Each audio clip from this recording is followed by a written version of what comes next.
Hello everyone, this is Govind Singh Negi and welcome to my channel Economics with Govind sir. So student, in this video we are discuss about the aggregate supply schedule, aggregate supply curve and aggregate supply related numerical explanation. So in last two video we have discussed about what is aggregate supply and what are the components of aggregate supply. This is the third part of the aggregate supply. तो ये जो हमारा aggregate supply वाला सब topics है उसका तीसरा part है. इसमें हम पढ़ेंगे कि एग्रीगेट सप्लाई कैसे करके काम करता है. और जिन्होंने हमारी लास्ट टू वीडियो नहीं देख रखे हैं please watch because that is very useful and important from examination point of view. Examination point of view से वो बहुत ज़्यादा क्या हो जाता है, इम्पॉर्टेंट वगैरह बन जाता है. तो आज हम पहले सब टॉपिक्स करेंगे एग्रीगेट सप्लाई शेड्यूल. शेड्यूल का मतलब एक प्रकार से हो गया टेबल. जब एग्रीगेट सप्लाई को हमने टेबल से रिप्रेजेंट करते हैं तो उसे हमने क्या बोला, एग्रीगेट सप्लाई शेड्यूल. तो क्या बन जाएंगे इनका पूछा जाएगा तो aggregate supply schedule, aggregate supply schedule is a table showing the behavior of aggregate supply, corresponding to different level of income, corresponding to different level of income, of income. जो income के अलग अलग लेवल है उसके हिसाब से हमारा क्या रिलेशन बन रहा है एग्रीगेट सप्लाई का, उसी को हमने क्या बोला हुआ है, एग्रीगेट सप्लाई शेड्यूल. तो इसको समझने के लिए हमें पहले कॉन्सेप्ट को थोड़ा सा हमारा क्लियर करना पड़ेगा कि एग्रीगेट सप्लाई में क्या क्या होते हैं और इसमें क्या क्या कंपोनेंट्स हो जाते हैं. तो हम इसे टेबल से रिप्रेजेंट करते हैं. तो हमने लाइन बनाएंगे, एक तरफ लाइन बनाएंगे हम वाई को हमने आपसे बता रखा है that is represent for income. एक लाइन बनाएंगे सी का मतलब हो गया कंजप्शन, कि हम कंजप्शन क्या क्या कर रहे हैं. और एक लाइन बनाएंगे एस का मतलब सेविंग. हमने अपनी लास्ट वीडियो में भी बता रखा है कि क्या क्या बनता है. और एक बनाएंगे हम एग्रीगेट सप्लाई.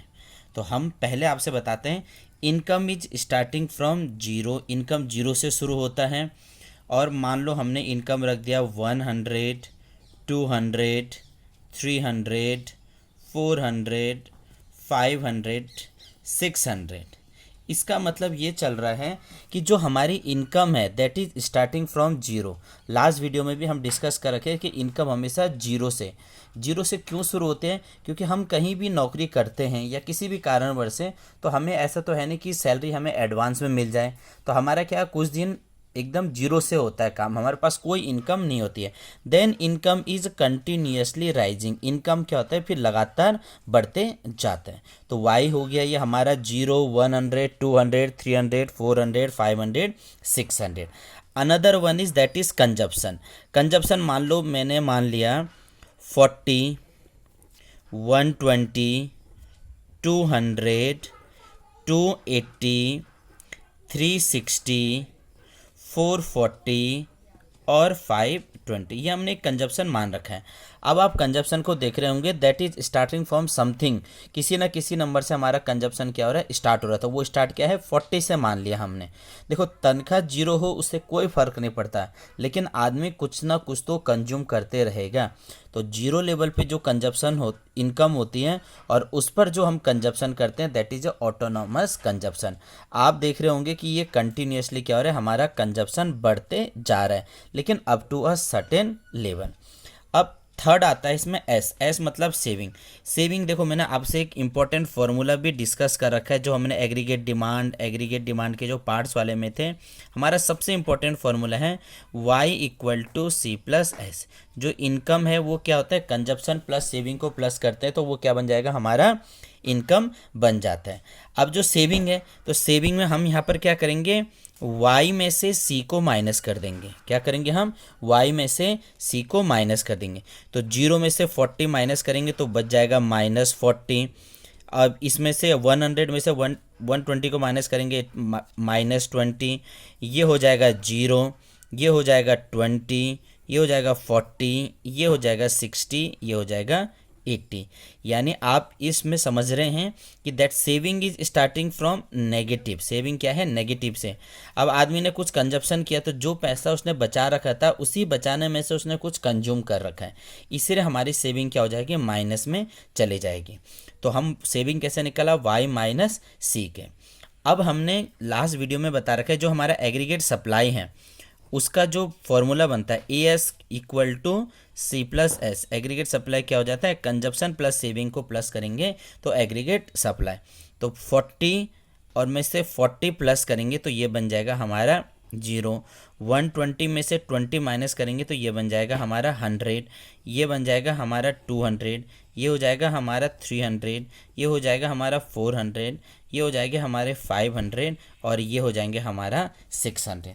तो इसको हमने क्या कर दिया? आपके सामने एक टेबुलर प्रेजेंटेशन, टेबल के द्वारा इसको प्रेजेंट कर दिया कि भैया जब हमारी इनकम 0 थी तो हमने क्या कंज्यूम किया, इनकम बढ़ गई तो हमने क्या कंज्यूम कर रखा है और फाइनल क्या देखने को हमें मिल रहा है। तो इस पूरे से हमें एक चीज़ आपको कॉमन समझने मिल जाएगी, वो ये है कि जो हमारी इनकम है y इक्वल टू क्या हो जा रहा है? इनकम और एग्रीगेट सप्लाई दोनों के दोनों आपस में क्या हो जा रहे हैं? बराबर हो जा रहे हैं। तो इनकम और एग्रीगेट सप्लाई आपस में क्या हो जा रहे हैं? बराबर हो रहे हैं। आप देख रहे होंगे ना, ये लाइन एकदम सेम बन जा रही है, इसमें लाइन में तो कोई भी गैप नहीं आ रहा है। जैसे जैसा हमारा कंजप्शन हो रहा था वैसे वैसे हमारे पास इनकम भी आते रह गए। इनकम के हिसाब से हमने कंजप्शन किया, फिर सेविंग किया और एग्रीगेट सप्लाई वगैरह यहाँ पर निकाल दिया। तो ये हमने क्या कर दिया? इससे एक शेड्यूल से आपको प्रेजेंट कर दिया। इसके अलावा इसको अब हम क्या करते हैं? डायग्राम में प्रेजेंट करते हैं। डायग्राम में प्रेजेंट करने के लिए आपको पता है कि ये हमारी y एक्सिस है और ये हमारा क्या हो गया? x एक्सिस वगैरह हो गया।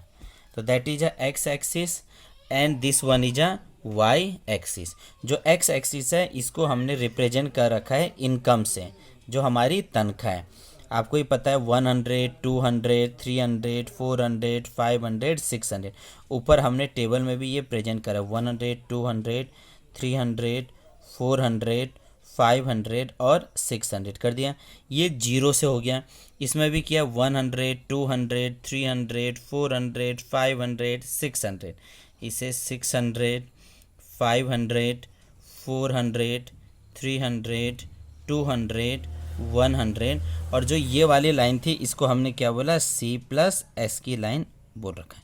तो आप देख रहे होंगे इनकम 0 से शुरू हुआ, इनकम क्या हुआ? 0 से शुरू हुआ, फिर 100, फिर 200, दोनों जगह सेम रेशियो में बनते जाएगा। तो ये क्या हो गया? y को हमने क्या बोल रखा है? Aggregate supply. और income make a 45 degree angle. Income क्या आता है? 45 डिग्री एंगल बनाता है। And it also divide both x axis as well as y axis into 2 equal parts. x और y एक्सिस को क्या करता है? 2 इक्वल पार्ट्स में डिवाइड करता है। अब हमने एग्रीगेट सप्लाई का आपको शेड्यूल बता दिया, एग्रीगेट सप्लाई के आपको डायग्राम बता दिए।